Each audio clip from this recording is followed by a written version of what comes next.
Election stock மார்க்கெட்டில் ஒரு இம்பாக்டை create பண்ணுது அப்படின்னு சொன்னால் நீங்கள் நம்புவீங்களா? அது எப்படா எலெக்ஷன் போய் ஸ்டாக் மார்க்கெட்டில் ஒரு இம்பாக்டை கிரியேட் பண்ண போகுது அப்படின்னு சொல்லி ஒரு குழப்பத்தோட இருக்கீங்களா? அப்போ இந்த வீடியோ உங்களுக்கு தான். வீடியோக்குள்ளே போகிறதுக்கு நம்ம சேனலை லைக் பண்ணுங்கள், சப்ஸ்கிரைப் பண்ணாமல் வந்து சப்ஸ்கிரைப் பண்ணுங்கள். வாங்க வீடியோக்குள்ளே போகலாம். எலெக்ஷன் முதல்ல எதுக்காக வைக்கிறோம்? நம்ம வந்து ஒரு லீடரை சூஸ் பண்ணுறதுக்காக தான். லீடர் வந்து பார்த்தீங்கன்னா ஒவ்வொரு லீடருக்கும் ஒவ்வொரு ஸ்டைல் ஆஃப் வே இருக்கும். ஒரு லீடர் பார்த்தீங்கன்னா நான் வந்து இந்த பாதையில் போக போகிறேன், இன்னொரு லீடர் பார்த்தீங்கன்னா அதுக்கு ஆப்போசிட் வேறு ஒரு பாதை. ஸோ ஒவ்வொருத்தவங்களுக்கும் ஒவ்வொரு மாதிரியான ஸ்டைல் இருக்கும். ஸோ அவங்களுக்கு ஏற்ற மாதிரியான ஒரு பாலிசிஸ் ரெடி பண்ணுவாங்க. ஸோ அவங்களுக்குன்னு ஒரு குறிக்கோள் செட் பண்ணி ஸோ அவங்க வந்து நாங்கள் இப்படி தான் போக போகிறோம் அப்படின்னு சொல்லி மக்களை வழி நடத்தி கூட்டிகிட்டு போவாங்க. ஸோ அது எப்படி ஸ்டாக் மார்க்கெட்டில் வந்து பெரிய ஒரு இம்பாக்டை கிரியேட் பண்ண போகுது அப்படின்னு பார்த்தீங்கன்னா, இதில் ஸ்டாக் மார்க்கெட் எப்படி இயங்குது? கம்பெனிஸ் வந்து பார்த்தீங்கன்னா அவங்களோட ஷேர்ஸை வந்து பப்ளிக் விற்பாங்க. ஸோ பப்ளிக்ஸ் வந்து நிறைய பேர் வந்து கம்பெனியோட ஷேரை வாங்குவாங்க. ஸோ வாங்கும் போது பார்த்தீங்கன்னா அவங்களுக்கு வந்து கம்பெனிக்கு வந்து அவங்களோட ஷேரை விற்ற மாதிரி இருந்துச்சு. ஸோ இவங்க பப்ளிக்கு வந்து அவங்களுக்கு ப்ராஃபிட் கிடைச்ச மாதிரி இருந்துச்சு. ஸோ அவங்க எப்படி மார்க்கெட்டை அனலைஸ் பண்ணி போடுறாங்க அப்படிங்கிறத பொறுத்து தான் ப்ராஃபிட். நார்மலாக இப்படி தான் வந்து ஸ்டாக் மார்க்கெட் இயங்குது. சரி, இதில் எப்படி மேஜர் இம்பாக்டை கிரியேட் பண்ணுது அப்படின்னு பார்த்தீங்கன்னா, இப்போ வந்து ஒவ்வொருத்தவங்களும் ஒவ்வொரு மாதிரியான பிஸ்னஸை வந்து அவங்க வந்து வரவேற்பாங்க. எக்ஸாம்பிளுக்கு இப்போ இருக்க பார்ட்டி போயிட்டு ஸோ நெக்ஸ்ட் புதுசாக ஒரு பார்ட்டி உள்ளே வராங்கன்னு வைங்களேன். அவங்க பார்த்தீங்கன்னா அவங்களுக்குன்னு ஒரு செட் ஆஃப் பாலிசி வச்சுருப்பாங்க. ஸோ நாங்கள் வந்து இந்த மாதிரி பாலிசியில் தான் போக போகிறோம், நாங்கள் வந்து இந்த மாதிரி பிஸ்னஸ்க்கெல்லாம் வந்து ப்ரிஃபரன்ஸ் கொடுக்க போகிறோம் அப்படின்னு சொல்லி அவங்களுக்குன்னு ஒரு பாலிசி செட் பண்ணி வச்சுருப்பாங்க. நாங்கள் வந்து இந்த பிஸ்னஸ்க்கெல்லாம் வந்து நாங்கள் முன்னுரிமை கொடுக்க போகிறோம் அப்படின்னு சொல்லிட்டு.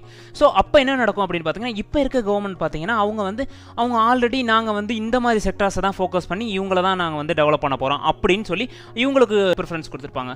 ஸோ இப்போ என்ன அடிவாகும் அப்படின்னு பார்த்தீங்கன்னா, இப்போ நியூ கவர்மெண்ட் உள்ளே வருது அப்படின்னா வந்து பார்த்தீங்கன்னா இப்போ இருக்க பிஸ்னஸ் எல்லாமே வந்து பார்த்தீங்கன்னா அப்படியே டவுன் ஆகிடும். ஸோ இந்த பிஸ்னஸுக்கு வந்து பெருசாக ஒரு முக்கியத்துவம் கொடுக்காம ஸோ அடுத்த நியூ பிஸ்னஸ் வந்து எப்படி அவங்களோட பாலிசி வந்து போக போகுது, ஸோ அவங்க எந்த மாதிரி பிஸ்னஸ்க்கெல்லாம் வந்து முன்னுரிமை கொடுக்க போகிறாங்க, ஸோ அதிலலாம் வந்து அவங்க வந்து எவ்வளோக்கு எவ்வளோ கான்சன்ட்ரேட் பண்ண போகிறாங்க அப்படிங்கிறத பொறுத்து தான்.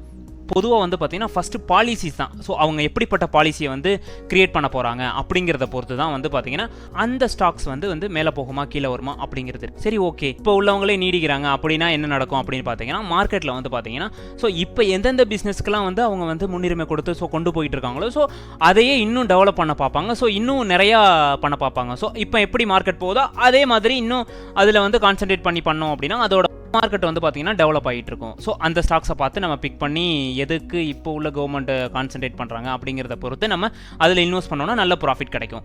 எலெக்ஷனால் பார்த்தீங்கன்னா ஒரு அன்சர்டனிட்டி ஏற்படும். அது மட்டும் இல்லாமல் வாலட்டிலிட்டி ஏற்படும் மார்க்கெட்டில். ஸோ இது மாதிரி வந்து ஒரு நிலையற்ற தன்மை, ஒரு பதற்றம் ஏற்பட்டுக்கிட்டே இருக்கும் ஸோ மார்க்கெட்டில். ஸோ அதனால் வந்து பார்த்தீங்கன்னா நம்ம எதில் இன்வெஸ்ட் பண்ணணும், எதில் இன்வெஸ்ட் பண்ணக்கூடாது அப்படிங்கிற ஒரு குழப்பம் இருந்துக்கிட்டே இருக்கும். ஸோ எப்போ மார்க்கெட் வந்து அப் ஆகும், எப்போ டவுன் ஆகும் அப்படிங்கிறது எதுவுமே தெரியாது. ஸோ இப்படி தான் வந்து ஸ்டாக் மார்க்கெட்டில் வந்து எலெக்ஷன் பெரிய ஒரு ரோல் வகிக்குது. ஸோ எப்படி வந்து ஒவ்வொரு கவர்மெண்ட்டும் அவங்களோட பாலிசி, அவங்களோட லீடர்ஷிப் வந்து வே எப்படி இருக்குது, ஸோ அப்படிங்கிறத பொறுத்து தான் வந்து பார்த்தீங்கன்னா ஸ்டாக் மார்க்கெட் வந்து எப்படி மூவ் ஆகுது அப்படிங்கிறது தெரியும். ஸோ இதனால தான் வந்து பார்த்தீங்கன்னா எலெக்ஷன் வந்து ஸ்டாக் மார்க்கெட்டில் பெரிய ஒரு இம்பாக்டை கிரியேட் பண்ணுதுன்னு சொல்லி சொல்கிறாங்க.